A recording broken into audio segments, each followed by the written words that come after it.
Natural diamond. What is a natural diamond? A diamond is an amazing miracle of nature made up of billions of carbon atoms.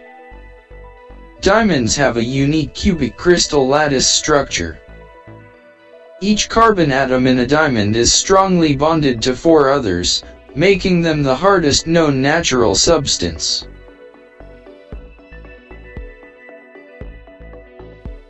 Diamonds also exhibit high thermal conductivity, are resistant to chemicals and have an exceptionally high transparency.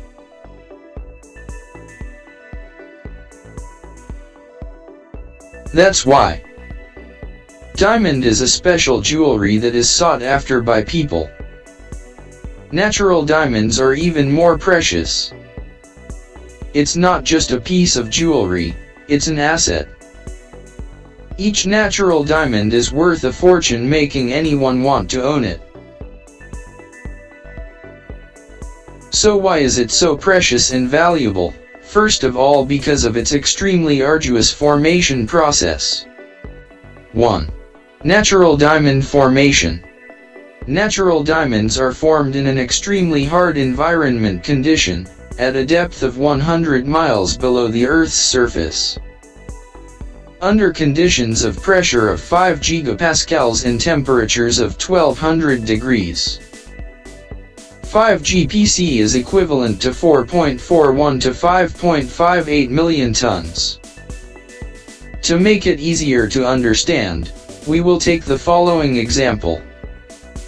Everyone knows the famous iconic Eiffel Tower of France. It weighs 10,000 tons.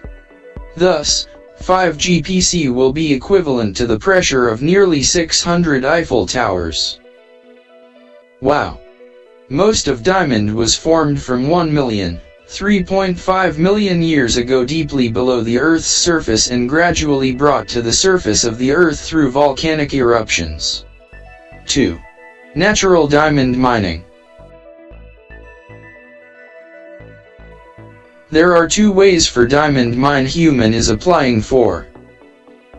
They are a mine underground, it called pit mining, and a mine deeply under sea bottom called marine mining. Geologists often use termites to find kimberlite pipes because termites, when building their nests, often dig up rocks and minerals. Near that area we often find diamonds. Kimberlite is present in the Earth's crust, in vertical structures such as kimberlite tubes. Kimberlite tubes are the most important source of diamonds mined today. To get to the diamond at the bottom of the kimberlite tube, one must exploit all the rock above, then pit mining begins. Open pit mining is the most common practice in diamond mining. Heavy machinery, hydraulic excavators, trucks are used to extract diamonds from kimberlite pipes. Open pit mining is common when it is anticipated that diamonds will be near the surface or covered by a thin layer of sand and gravel. In diamond mining, underground mining is the most complex. This mining method will be used based on the calculation of the nature, shape, and size of the kimberlite stock.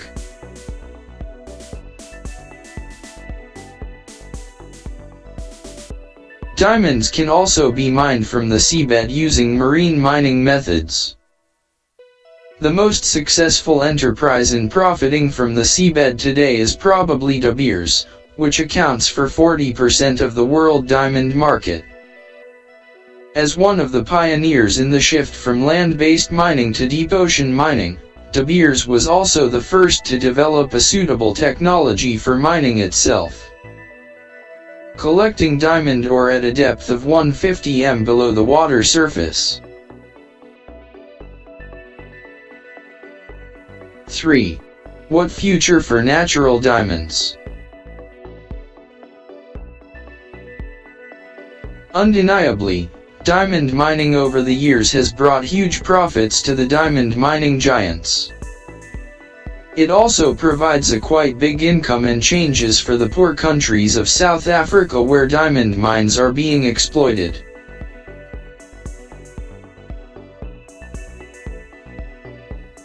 However, due to the extremely harsh formation of diamonds, under special conditions of pressure, temperature, and environment, with billions of years hidden deeply underground, so natural diamonds left on Earth is very limited, and if we continue to exploit it, in near future we will have no more diamonds to mine.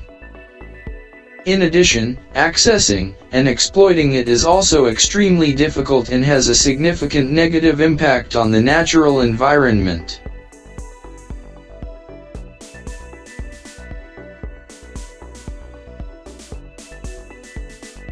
That is why people have thought of a solution to replace natural diamonds by another material, which called lab-grown diamonds.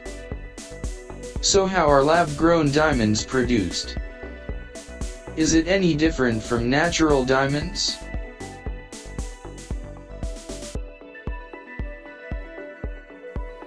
Stay tuned for our next video next Friday. Don't forget to click like and subscribe to support the channel. Thank you and see you again.